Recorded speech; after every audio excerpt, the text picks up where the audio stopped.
जात भनेको चाहिँ वर्ण व्यवस्थामा हुन्छ।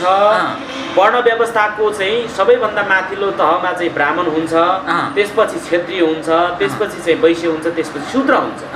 अहिले त हामीले त शूद्रभन्दा तल झारी दिएको छ, जनजाति भनेको छ हैन। जातिबाट पनि जनजातिमा पुर्याइदियो नि त भनेपछि त्यसको अवस्थामा हामीले पुर्याइदिएको छ। यो के हो त, कस्तो कन्डिसन हो त भन्दाखेरि यो भनेको चाहिँ कुकुर भन्दा नि तल्लो स्थितिमा छ के। एउटा चमारको छोरोले कुनै मिठाई पसल खोल्यो भने त्यो चमारकोमा कोही पनि जानेवाला छैन। एउटा बिकले चाहिँ बिक भोजनालय खोल्यो भने त्यहाँ मान्छेले चाहिँ ठुस्स परेर हाम्रै यहाँका चाहिँ राई लिम्बू मगर गुरुङ तामाङको पनि नाक चाहिँ बटारिन्छ। किनभने हाम्रो अवस्था कस्तो बनाइदिएको छ भने श्रेणीबद्ध तहगत हिसाबले चाहिँ त्यो जात व्यवस्थाको संरचना गरिएको छ।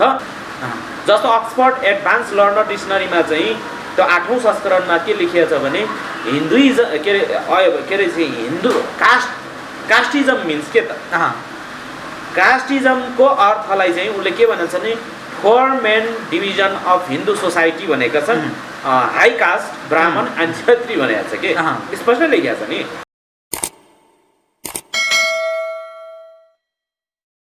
दर्शक महानुभावहरू नमस्कार।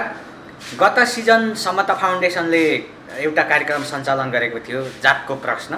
उक्त कार्यक्रम चाहिँ महानायक राजेश हमालले सञ्चालन गर्नुभएको थियो।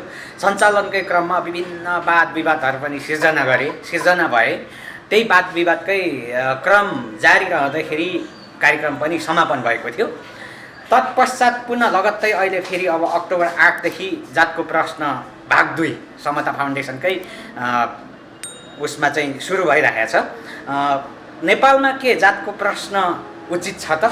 संवैधानिक रूपमा संविधानमा लेखे अनुसार सबै जातको विभेद छुवाछुत अन्त्य भइसक्यो भनेर लेखिरहँदाखेरि व्यावहारिक रूपमा भएको छ कि छैन हैन, के उचित छ त जातको प्रश्न गर्न भन्ने विषयमा आज चाहिँ हामीसँग बोल्नको लागि, यस विषयमा जानकारी दिनको लागि MNODGG का केन्द्रीय सदस्य जीवन मङ्गल हुनुहुन्छ। जीवनजी स्वागत छ। हस्, धन्यवाद। तपाईले योभन्दा पहिलाको गत सिजनमा पनि जातको प्रश्न बारेमा आफ्नो खरो टिप्पणी राख्दै आउनुभएको थियो।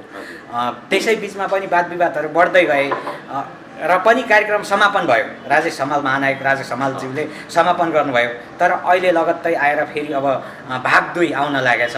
त्यहाँ चाहिँ महानायक राजेश हमाल लगायत लोकप्रिय नायक दयाहाङ राई, गायक प्रकाश सपुतहरू समेत भाग लिनुहुँदैछ। के छ नेपालमा जातको प्रश्न अझै छ? पहिलो कुरा त जुन नेपालमा जातको प्रश्न भन्दा पनि सवाल कहाँनिर भन्दाखेरि हामीले त्यसको ब्याकग्राउन्ड, ऐतिहासिक ब्याकग्राउन्ड र अहिलेको चाहिँ भइरहेका चाहिँ घटना परिघटनालाई चाहिँ हामीले हेर्नुपर्छ र त्यसपछि यो सान्दर्भिक छ कि छैन भन्ने कुरा चाहिँ आउँछ। त अहिले हामीले हेऱ्यौँ भने जुन यो प्रश्न उठिरहेको छ, यो प्रश्न स्वाभाविक रूपमा चाहिँ सान्दर्भिक नै छ हैन मेरो हिसाबले। र केही विवादित कुराहरू पनि भए, विशेष गरेर अलिकति पुरातनवादी सोच भएका, रूढिवादी सोच भएका हैन, र अलिकति त्यो चाहिँ न्यारो माइन्ड भएका मानिसहरूले चाहिँ त्यतिखेर यो कार्यक्रमको विरोध गरेको देखिन्छ हैन, विरोध गरेको देखिन्छ। तर यो विरोध गर्नुको कुनै अर्थ म देख्दिनँ। किनभने स्वाभाविक रूपमा नेपालमा जातको समस्या छ, जात व्यवस्थाको समस्या छ। अहिले पनि तपाईँ जात व्यवस्थाको समस्या छैन भन्नुहुन्छ भने त ब्राह्मण, क्षेत्री, वैश्य, शूद्र भनेर त अहिले पनि मान्छ नि त होइन। अहिलेका पुरातनवादी चाहिँ पुरातन संस्कारमा चाहिँ हुर्किएका होइन, ती हुर्किएका मानिसहरूले त अहिले पनि चाहिँ जात व्यवस्थामै गर्व गर्छन् त हैन। त्यसो भएकोले गर्दाखेरि तर संविधानमा त छैन नि त सबै हैन। संविधान एउटा कुरा हो, तर समाजमा के छ भन्दाखेरि समाजमा चाहिँ त्यो छैन। संविधानमा छ नि, ऐनमा छ जातको कुनै पनि जात जातिलाई विभेद गर्नु हुँदैन हैन, अन्याय अत्याचार गर्नु हुँदैन हैन। एउटा चाहिँ लैङ्गिक विभेदको विषयमा चाहिँ संविधानले चाहिँ लैङ्गिक विभेदको चाहिँ कोही पनि चाहिँ एउटा सानो ठुलो उच्च नीच हुँदैन भन्ने कुरा त छ कानुनी रूपमा। तर के हो त भन्दाखेरि समाजमा मैले भने नि यो नेपाली समाजमा चाहिँ त्यो व्याप्त छ। त्यसो भएकोले त्यसको एउटा चाहिँ पहिलो कुरा त के हुन्छ नि, त्यो भित्रको जुन सिस्टम छ नि, त्यो एउटा पद्धति छ नि, त्यो पद्धति चाहिँ के छ भन्दाखेरि चेन्ज हुनु पर्यो के। त्यहाँभित्रको सिस्टम चेन्ज हुनु पर्यो। जस्तो अहिले नेपालमा लोकतन्त्र एउटा प्रणालीमा गयो नि त, एउटा प्रणाली त चेन्ज भएको छ होइन, तर के हुन्छ भने त्यो भित्रको जुन सिस्टम हुन्छ नि, पद्धति हुन्छ, त्यहाँभित्रको चाहिँ मान्यता मूल्य मान्यता हुन्छ, ती चिजहरू चाहिँ अहिले यथावत नै छ होइन।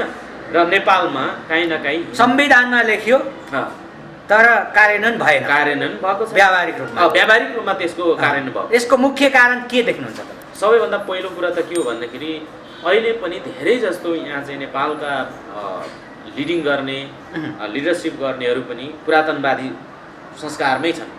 त्यो त्यसैबाट हुर्किएका, आफूलाई मार्क्सवादी भन्ने होइन, आफूलाई चाहिँ लेनिनवादी भन्ने, आफूलाई चाहिँ माओवादी भन्ने, तर किन व्यावहारिक रूपमा चाहिँ न माओवादको चाहिँ फलो गरेका छ, न त मार्क्सको फलो गरेका छ, न त लेनिनको कुरा फलो गरेका छ।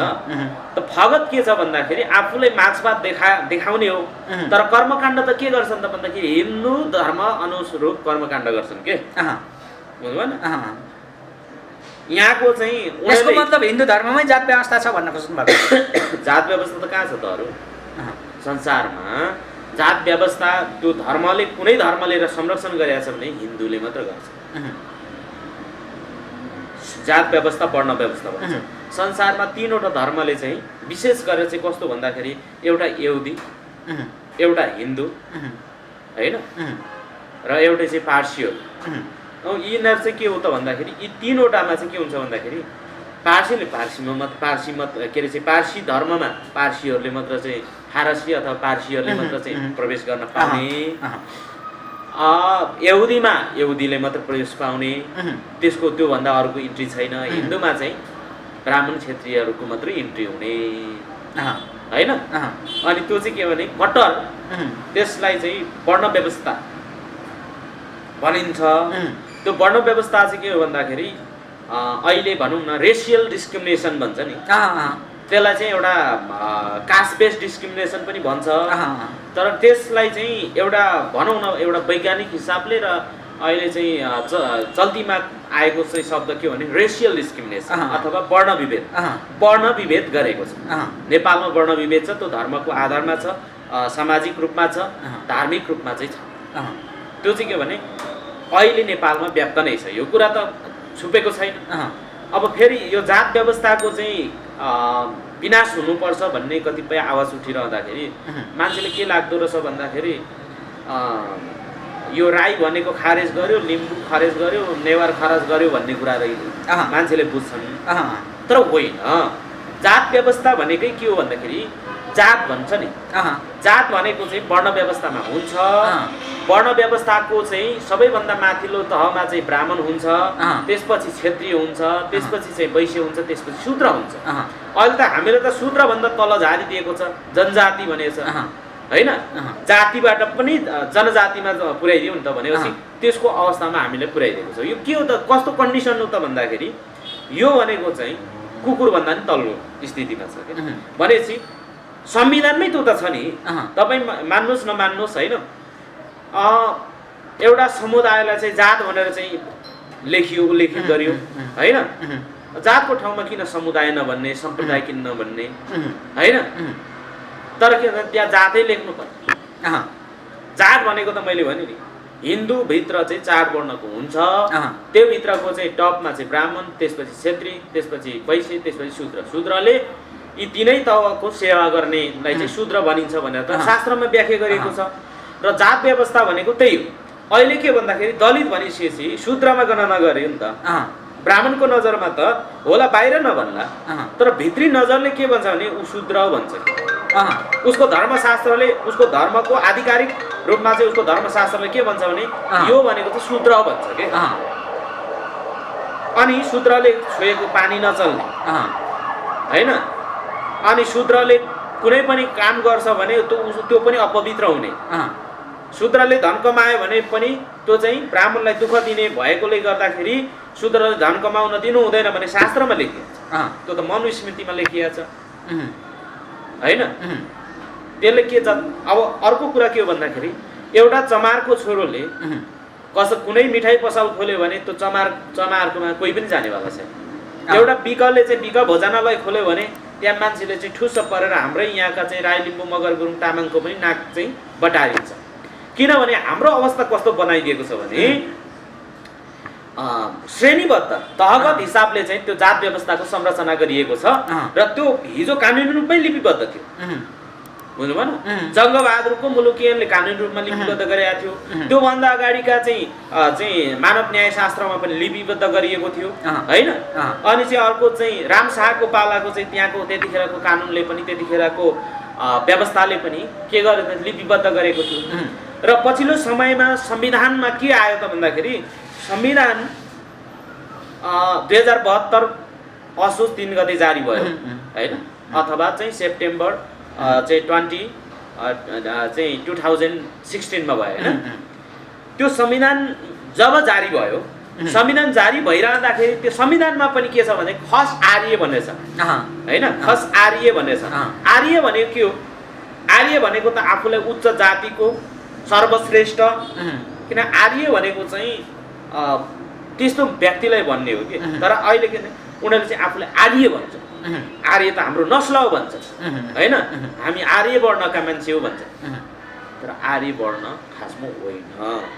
तर उनीहरूले त्यसरी चाहिँ बनाएर उनीहरूले चाहिँ संविधानमै आर्य भनेर राखे। त्यो के हो त भन्ने वर्ण व्यवस्थाको उपज हो। हिन्दूवादको चाहिँ उपज हो, ब्राह्मणवादको उपज हो, बाहुनवादको उपज हो कि। त्यसैको उपज स्वरूप चाहिँ त्यो आयो। त्यो भनेको अहङ्कारवाद। अनि योले चाहिँ के गर्यो त भन्दाखेरि समाजमा जहिले पनि के हेर्नुभयो त भन्दाखेरि ठुलाले सानालाई चाहिँ थिचोमिचो गर्न पर्ने, ठुलोले सानोमाथि शासन गर्नुपर्ने। सानो भनेको चाहिँ त्यो एकदमै तल्लो जातको हो, उसको अनुहार हेरेर चाहिँ त्यो दलित हो भनेर पत्ता लाग्ने, उसको लुवाई खुवाइले चाहिँ दलित हो भनेर चाहिँ पत्ता लाग्ने, उसको लुवाई खुवाइले चाहिँ यो मधेसी हो यो बिहारी हो भनेर चाहिँ पत्ता लाउने। हाम्रो नेपाली देशको चलन छ कस्तो भन्दाखेरि सुँगेरै पत्ता लाउने कि। कस्तो खालको वैज्ञानिक हो त्यो होइन, कस्तो खालको विज्ञता हो, कस्तो खालको सोच हो, कस्तो खालको दृष्टिकोण हो भन्दाखेरि त्यो जातीय एउटा चाहिँ नस्लीय चाहिँ सोचबाट ग्रसित एउटा चाहिँ त्यो मानसिकताको उपज हो। जुन कुरा अहिले भर्खरै गर्नुभएको थियो तपाईँले होइन, शूद्रभन्दा पनि तल जनजाति भनेर सूचीकृत गर्यो भन्नुभयो। तर यी कुराहरू त कतै तपाईँ हाम्रै अनुहारले पनि संविधानमा मागे होइन। होइन, मेन कुरा के छ भन्दाखेरि संविधानमा माग्नु एउटा कुरा हो होइन। तर म के भन्छु भने जनजातिको अवस्था अहिले के हामी जनजातिको अवस्था हो त? प्रश्न यो पनि हो। जस्तो नेपालमा जनजातिको विषयमा धेरै बहसहरू पनि भइरहेको होइन। तर जनजातिको एउटा पछिल्लो समयमा आएर त्यसलाई चाहिँ एउटा भनौँ न त्यसको अर्थलाई चाहिँ जबरजस्त होइन, यो चाहिँ जनजाति भन्नाले चाहिँ आफ्नै थाथलो भएको, आफ्नै संस्कार संस्कृति सभ्यता भएको भन्ने अर्थतिर चाहिँ जबरजस्ती ल्याएको छ। हिन्दू धर्मको वर्णाश्रम व्यवस्थाभित्र नपर्ने त भनियो नि। तर के हो त भन्दाखेरि त्यो परिभाषालाई फेरि उल्टो गिजालिरहेको छ त्यो शब्दले चाहिँ। अर्थ त ठिक हो होइन, अर्थ त हो वर्णाश्रम व्यवस्थाभित्र हामी पर्दैनौँ, त्यो अर्थ ठिक हो। तर त्यो शब्द चाहिँ गलत। एकछिन कास्ट भनिसकेपछि कास्ट भन्ने बित्तिकै तपाईँ चाहिँ जाति बुझ्नुहुन्छ, जात बुझ्नुहुन्छ नि भनेपछि अब तपाईँले कास्टलाई चाहिँ जात बुझ्नुहुन्छ भने जातिलाई चाहिँ के बुझ्नुहुन्छ त? यहाँ चाहिँ इथनिकलाई जाति भनेर ट्रान्सलेसन गरियो। तर वास्तवमा भन्ने हो भने त कास्ट सब कास्ट भनेपछि उपजाति अथवा जाति हुन्छ नि त। त्यहाँबाट चाहिँ खसेको, त्यहाँबाट ब्रान्चेस, त्यहाँबाट छुट्टिएको भन्ने अर्थमा हो। तर यहाँ चाहिँ त्यसरी चाहिँ डिफिनेसन नगरेर जबरजस्ती के गरेका छन् भन्दाखेरि जात भनेको चाहिँ होइन थर हो भने, थर त थर नै हो नि, बेग्लै हो। जस्तो अक्सफोर्ड एडभान्स लर्नर डिक्सनरीमा चाहिँ त्यो 8औं संस्करणमा के लेखिएको छ भने हिन्दुइजम के अरे चाहिँ हिन्दू कास्टिजम मिन्स के त? कास्टिजमको अर्थलाई चाहिँ उसले के भनेको छ भने 4 main division of Hindu society भनेका छन्। हाई कास्ट, ब्राह्मण एन्ड क्षत्रिय भनेको छ कि स्पष्ट लेखिएको छ नि। भनेपछि हामी कास्टिजममा त मान्दैनौँ, कास्टिजमभित्र त पर्दैनौँ होइन। र हामी जाति पनि होइन, के अरे जाति पनि होइन नि त। तर जाति भनेको चाहिँ नेसन हो भन्ने अर्थ फेरि यता इङ्ग्लिसमा चाहिँ नेसन भन्ने फेरि यता जाति भन्ने त्यो मिलेन। अब यही कुरा गरिरहँदाखेरि त्यसो भएकोले मेरो भनाइ के हो त भन्दाखेरि यो कुराहरू चाहिँ के हो त भन्दाखेरि संविधानमै छन् होइन। र अब अहिले के छ भन्दाखेरि कानुनी हिसाबले हेर्ने र संवैधानिक हिसाबले हेर्ने हो भने त अहिले आदिवासी जनजाति भनेर जो आदिवासी जनजाति उत्थान प्रतिष्ठान ऐनले चाहिँ हामीलाई परिभाषित गरेको छ, अधिकार पनि लिइराखेको छ, परिभाषित गरेको छ त अधिकार पनि अब दिए जस्तो त गरेको छ होइन। त्यो केही एउटा चाहिँ आंशिक रूपमा एउटा उपलब्धिको कुरा पनि हो होइन। तर एउटा कुरा के हो त भन्दाखेरि त्यो एउटा चाहिँ जामा पहिराएर अहिले पनि काहीँ न काहीँ त्यसमा चाहिँ शासकहरूले चाहिँ होइन काहीँ न काहीँ चाहिँ एक प्रकारको चाहिँ फाइदा लुटिरहेको छ होइन। अब यो चाहिँ के छ भन्दाखेरि हामीलाई यता चाहिँ आदिवासी जनजाति भन्ने होइन, हिजो केसम्म भयो भन्दाखेरि अन्त धेरै आदिवासी जनजाति भन्ने मूल जो नेताहरू हुनुहुन्छ उहाँहरू त अहिले सुक्खा हुनुहुन्छ होइन। किनभने मुहान बन्द पनि हिजो वर्ल्ड ब्याङ्क डिएफआइडी कता कताबाट चाहिँ हन्डीहरू आउँथ्यो होइन। त्यतिखेर हुँदाखेरि सुटेड बुटेडमा होइन, पुरै कारमा, पुरै चाहिँ बाइक प्लेन होर दोहोर ठुल्ठुला महँगा होटलमा सेमिनार गर्थे। अहिले त त्यो आन्दोलन किन पुग्यो त भन्दाखेरि त्यही हन्डी आन्दोलन गरे होइन, आउन छोडिसकेपछि अब अहिले त्यो पनि लापत्ता अवस्थामा छ नि। यो हाम्रो अवस्था किन यस्तो हुँदैछ त भन्दाखेरि अब यहाँ हाम्रो समस्या एकातिर छ, काम अर्कोतिर हुन्छ कि सबै कमाउ धन्दामै व्यस्त छन्।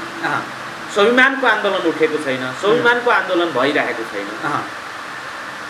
र अहिले जुन समाजमा व्याप्त चाहिँ विभेदका कुरा छन् होइन, ती विभेदहरू के हो त भन्दाखेरि यदि हाम्रा अग्रजहरूले यो हामी मान्छे सबै चाहिँ समान हो भनेर चाहिँ गाउँ गाउँमा प्रशिक्षण र त्यो खालको एउटा जनचेतना अभियान गरेको भए एउटा कुरा हो नि। अहिले पनि हाम्रो गाउँमा गयो भने तपाईँको धर्म के हो भने मेरो धर्म हिन्दू हो भन्छ, तर त ऊ त हिन्दू त होइन नि। मलाई त थाहा भयो नि त, मैले जानेर बुझेर थाहा भयो नि त, तर हाम्रो बाबुबाजेलाई अझै पनि थाहा छ। यो कन्डिसन किन आयो?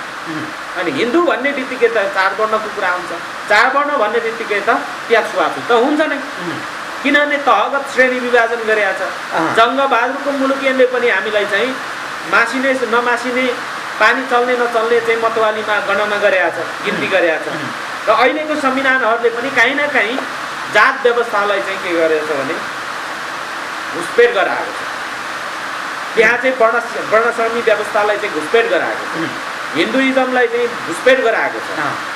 अनि भन्छ यहाँ चाहिँ धर्मनिरपेक्ष, जबकि संविधानको धारामै त्यो चाहिँ धर्मनिरपेक्षको अर्थलाई चाहिँ हिन्दुइजमको अर्थमा चाहिँ राखिएको छ। त्यसो भएकोले अहिले जुन सवालहरू उठिरहेको छ अथवा यहाँका चाहिँ त्यति मात्र होइन, यो विभेदको कुरा पनि छ नि, त्यो त एउटा बहसको कुरा हो।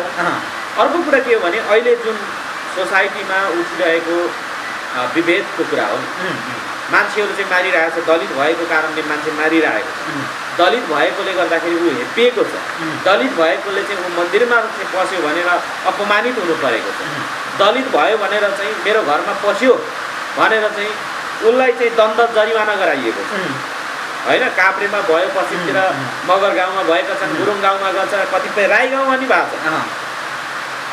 राईको छोरी लग्यो भने राईहरू पनि त्यहाँ दलित भयो भनेर चाहिँ यहाँ दलितले लग्यो, किन लग्यो तेरो छोराले भनेर चाहिँ गोत्ने यस्तो परिपाटी किन जन्मियो त? कहाँबाट हामीले चाहिँ यस्तो कुराहरू चाहिँ सिकेको भन्दाखेरि सिकेको भनेकै त्यो शास्त्रहरूबाट चाहिँ त्यो जात व्यवस्थाले चाहिँ निर्माण गरेको कुरा न हो। त्यही भएर तहगत रूपमा चाहिँ एकदमै चाहिँ ग्रास रूपमा छिर्यो कि यो जात व्यवस्था हो। त्यसो भएकोले यो जात व्यवस्थालाई चाहिँ उखेलेर फार्नको लागि त यसको सवाल जवाब त हुनै पर्छ कि, यो सान्दर्भिक गर्न पर्छ। किनभने यदि गरिएन भने चुप लागेर बस्यो भने त्यो सहेर बस्यो भने सहेको सय हुन्छ। अनि सहेर बस्ने अनि अरू बेला चाहिँ मलाई यस्तो भयो उस्तो भयो भनेर हुन्छ, तर त्यसको प्रतिकार त हुनु पर्यो नि। तर महानायक राजेश हमालले जुन कार्यक्रम चलाउनु हुँदाखेरि राजेश हमालले चाहिँ दलितहरूलाई लगेर बाहुनको चुलामै फालिदिए भनेर राजेश हमालकै त्यहाँनिर पुत्ला समेत जलाइरहेको थियो नि। एउटा कुरा के हो भने नि यो नेपाली समाज भनेको चाहिँ कस्तो भन्दाखेरि खुल्ला टोकरीमा राखिएको गङ्गटो बुझ्नुभयो नि। त्यो खुल्ला टोकरीमा राखिएको गङ्गटोलाई चाहिँ 2-4वटा गङ्गटो राखेर हेर्नुहोस् त, त्यो गङ्गटो कहिले जिन्दगीमा त टोकरीभन्दा बाहिर निस्किनै सक्दैन। त्यसले के गर्छ तब त खुल्ला टोकरीभित्र एउटाले एकातिर तान्छ, अर्कोले अर्कोतिर तान्छ, तानातान हानाहान टोकाटोक गर्दै त्यो गङ्गटोहरूको त्यही अन्त्य हुन्छ क्या। यसको मतलब के हो त भन्दाखेरि यो चाहिँ अमेरिकामा चाहिँ भारतका चाहिँ एउटा पूर्व राष्ट्रपति भनौँ त्यहाँका चाहिँ एउटा विशिष्ट मान्छे एकजनाले चाहिँ अमेरिकामा गएर चाहिँ त्यो उसले चाहिँ प्रोफेसर हो एउटा चाहिँ लेक्चर दिएछ कि लेक्चर दिँदाखेरि चाहिँ त्यसै थियो हिन्दू समाज भनेको चाहिँ कस्तो भन्दाखेरि खुल्ला टोकरीको गङ्गटो त्यो कहिले त्यो माथि निस्किन नि सक्दैन, त्यही हानाहान तानातान टोकाटोक गर्दै त्यही सिद्धिन्छ अरे क्या। र अहिले नेपालको स्थिति त्यस्तो छ, किन भन्दाखेरि एकले अर्कालाई दुधकार्ने, एकले अर्कालाई चाहिँ सम्मान नगर्ने, राईभन्दा चाहिँ के अरे चाहिँ लिम्बू चाहिँ सानो होइन, राईहरू भनेको त ठुलो हो नि त भन्ने, अनि लिम्बूलाई नगर्ने, लिम्बूले राईलाई नगर्ने होइन, उता पूर्वको राई लिम्बूले तामाङलाई नगर्ने, फेरि यता चाहिँ के नेवारलाई नगर्ने, नेवारले अरूलाई नगर्ने होइन, यही बिचमा अनि चाहिँ फेरि त्यही भित्र पनि अब दलितलाई झन् मान्छे नै नगर्ने, अब बाहुन त बाहुनै भइगयो। यसैमा तपाईँलाई मैले जोडेँ होइन, जब तपाईँले एउटा कथित उच्च जाति भनेर आरोप लगाइरहनु भएको छ होइन, धर्म फलानु धर्मले गर्दा यस्तो भयो भन्ने आरोप लगाइरहनु भएको छ, तर जुन तपाईँको भनाइको उच्च जातिहरू पनि भन्ने गर्छन् कि दलितहरूमा पनि त विभेद छ, के चमारले छुएको लोहारले नखाने, लोहारले छुएको के जातिले नखाने, उनीहरूको आफूभित्रको पहिला सुधार गऱ्यो भने त हामीले सुधार गर्ने हो भन्ने कुरा पनि तर्क राख्छन् के होइन। एउटा कुरा के हो, के चाहिँ स्पष्ट हुनु जरुरी छ भन्दाखेरि दुनियाँमा जो अगाडि छ, जो सक्षम छ उसले चाहिँ सुधार्ने हो, बुझ्नुभयो नि। त्यो त उसको अवस्था त त्यस्तै छ त, ऊ कसरी सुध्रिने कुरा हुन्छ, बुझ्नुभयो न। किनभने उसलाई त त्यसको पृष्ठभूमिलाई पनि त निहाल्न पर्यो नि त। जस्तो म कुनै पनि हालतमा मेरो फ्यामिली ब्याकग्राउन्ड अथवा मेरो चाहिँ पारिवारिक पृष्ठभूमिलाई चाहिँ के अरे चाहिँ तपाईँले गएर कि तपाईँले चाहिँ नयाँ चेतना छरिदिनु पर्यो, होइन भने के हुन्छ भने मेरो चाहिँ आफ्नै एउटा चाहिँ त्यहाँ आफ्नै प्रकारको आफ्नै किसिमको वातावरण हुन्छ कि आफ्नै रुल हुन्छ। मैले त्यो रुलमै जहिले चलिरह्यो भने मैले बाहिरकोसँग चाहिँ कुनै सङ्गत गरिनँ, म चाहिँ अरूसँग चाहिँ हेलमेल भएन, घुलमिल भएन भने म आफ्नै किसिमको हुन्छु नि त, म गुङ्गा हुन्छु, लाटो हुन्छु नि त। अहिले कन्डिसन के हो भन्दाखेरि हाम्रो मान्छे अहिले ग्रामीण भेगमा छ, बाहिरी संसार के हो बुझ्न सकेको छैन अहिले पनि हो। हामी अहिले यङ जेनेरेसनमा त्यो छ होइन, बुझ्छ, तर अहिलेको जुन हामीभन्दा चाहिँ जो पितृपुर्खा भइसक्नु भएको छ उहाँहरूले त त्यो अहिले पनि उहाँहरू त्यो एकदमै साँगुरो सोचमा नै रुमलिराख्नु भएको छ नि त। अहिले पनि उहाँहरूको कन्डिसन धेरै चाहिँ एकदमै चाहिँ पछाडि छ क्या। भनिसकेपछि उसलाई उद्धार गर्न त जान्ने मान्छेले गर्नु पर्यो, सक्षम मान्छेले, योग्य मान्छेले गर्नु पर्यो। हामी चाहिँ सबै भव्य मान्छे हो भनेर भन्नेहरूले गर्नु परेन, जो अगाडि छ उसले तान्नु पर्यो नि। उसलाई अङ्कुशे लगाएर हुन्छ कि उसले डोरी लगाएर चाहिँ बाँधेर हुन्छ कि उसलाई चाहिँ सिकाएर हुन्छ कि सभ्य बनाएर शिक्षित बनाएर हुन्छ कि गर्नु पर्यो नि। तर नेपालको कन्डिसनमा त्यो छैन होइन। एउटा कमजोर वर्गले चाहिँ के अरे बलियो एउटा चाहिँ वर्गले चाहिँ होइन कमजोर वर्गलाई चाहिँ दबाउनु पर्छ भन्ने नीतिमा गयो, तर कमजोर वर्गलाई चाहिँ उठाउनु पर्छ भन्नेमा गएन। अनि चाहिँ जुन तपाईँले भन्नुभयो नि उनीहरूको अवस्थाको कुरा छ नि, उनीहरूभित्र पनि विभेद छ, हामी मात्र जुन छ नि होइन, राई लिम्बू मगरभित्र गुरुङभित्र पनि त अहमताको भावना छ। यो चाहिँ के हो भने तहगत, मैले भने नि यो चाहिँ उहिले चाहिँ त्यही मुलुकियनहरूले चाहिँ हामीलाई के गरे तहगत संरचना गर्यो नि त।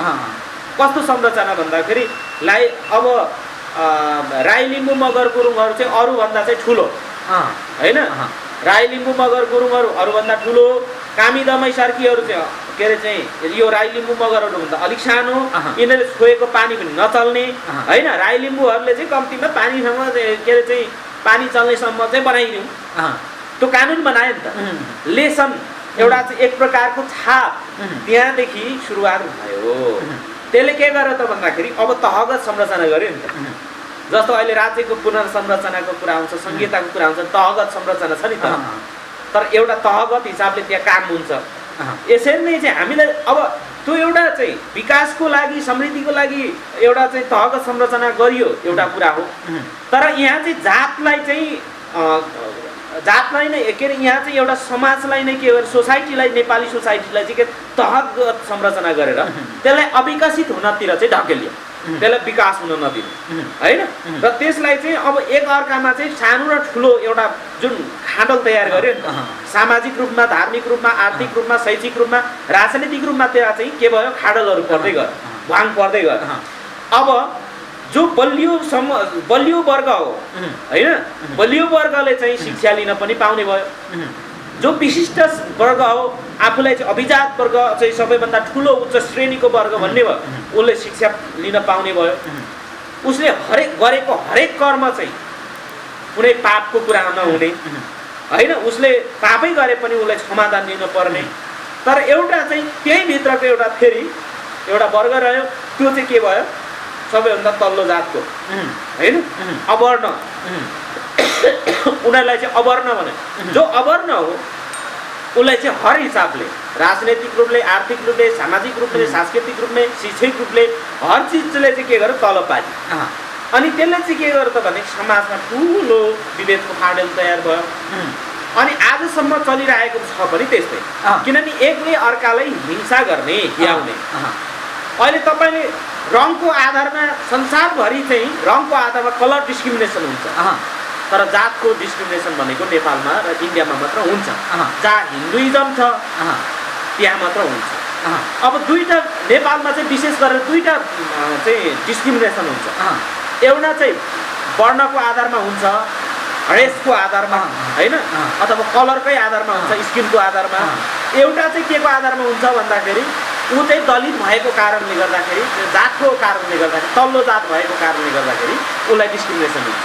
यो दुईवटा छ। एउटा चाहिँ रेसियल डिस्क्रिमिनेसन छ, एउटा कास्ट बेस्ड डिस्क्रिमिनेसन छ। यो दुईवटा के हो भन्दाखेरि संसारको संयुक्त राष्ट्र, अब संसारको एउटा चाहिँ भनौँ न एउटा सामाजिक राजनीतिक हिसाबले चाहिँ सबैको एउटा चाहिँ न्याय हुनुपर्छ भन्ने एउटा संस्था, सर्वोच्च संस्था छ संयुक्त राष्ट्र सङ्घ होइन। संयुक्त राष्ट्र सङ्घले एउटा कानुन बनायो होइन, कुनै पनि चाहिँ जाति विभेद र चाहिँ नस्ली विभेद गर्न नपाइने, यदि पाइयो त्यस्तो खालको गरेको खण्डमा, त्यसको प्रोत्साहन गरेको खण्डमा पनि त्यसलाई कारवाही हुने प्रावधान त अन्तर्राष्ट्रिय रूपमै पारित भएको छ। त्यो सन्धिहरू छन् होइन। अनि त्यो सन्धिहरूले, त्यस्तै सन्धिहरू चाहिँ नेपालमा कार्यान्वयन भएको छैन। किन भन्दाखेरि यहाँ चाहिँ अब यहाँ जात व्यवस्थाको कुरा गर्ने हो भने सबैभन्दा धेरै त जात व्यवस्थाकै कुरा छ, वर्ण व्यवस्थाकै कुरा छ होइन। एउटा चाहिँ वर्ण विभेद, रेसियल डिस्क्रिमिनेसनको कुरा पनि छ। अब त्यो के हो भन्दाखेरि अब मधेसी चाहिँ कालो हुन्छ, त्यो चाहिँ उता बिहारबाटै पक्कै पनि यो बिहारी हुनसक्छ। अब थारूलाई देखे पनि मधेसी देख्ने, हिमाललाई देखे पनि मधेसी देख्ने, एउटा मुसरलाई देखे पनि मधेसी देख्ने होइन। यो हाम्रो नेपाली सोसाइटीमा छ नि त। यो के हो त भन्दाखेरि यो पनि रेसियल डिस्क्रिमिनेसन हो र त्यसलाई दुत्कार्ने, त्यसलाई हिंसा गर्ने होइन। त्यो भनेको के हो भने रेसियल डिस्क्रिमिनेसन हो। यस्ता खालकालाई चाहिँ प्रोत्साहन गर्ने अझै पनि राज्यमा छ। तपाईँको भनाइअनुसार होइन, कथित उच्च जाति बनाउँदाले जहिले पनि बनाइएका निच्च जाति बनाइएकाहरूमाथि दमन गरिरहेको छ भन्दाखेरि जुन पीडामा परेकोहरूले पनि महसुस गर्नुपर्दा कि म पीडामा छु, म पनि यसको विरोधमा उत्रिनुपर्छ भन्ने कुराहरू। जस्तै तपाईँलाई मैले एउटा उदाहरण दिएँ, अझै पनि कतिपय गाउँमा बाली गरे प्रथा भन्ने छ, तर त्यो थियो उबेला होइन। 6 महिना वर्ष दिन उसले चाहिँ कति घरको मानव लुगा सिलाइदिनु पर्थ्यो, मानव कुट्ट कोदालो बनाइदिनु पर्थ्यो, त्यस बापत उसलाई केही पाथी अन्न भरण गरिन्थ्यो। त्यो त उसलाई घाटा थियो, उसले आफ्नो काम नगरेर अरूको गर्दाखेरि त होइन। अनि तर तत्पश्चात चाहिँ उनीहरूले बुझे कि यहाँ मलाई घाटा छ भनेर अहिले कतिपय ठाउँमा बाली घरे प्रथा लगभग अन्त्य भइसकेको छ होइन।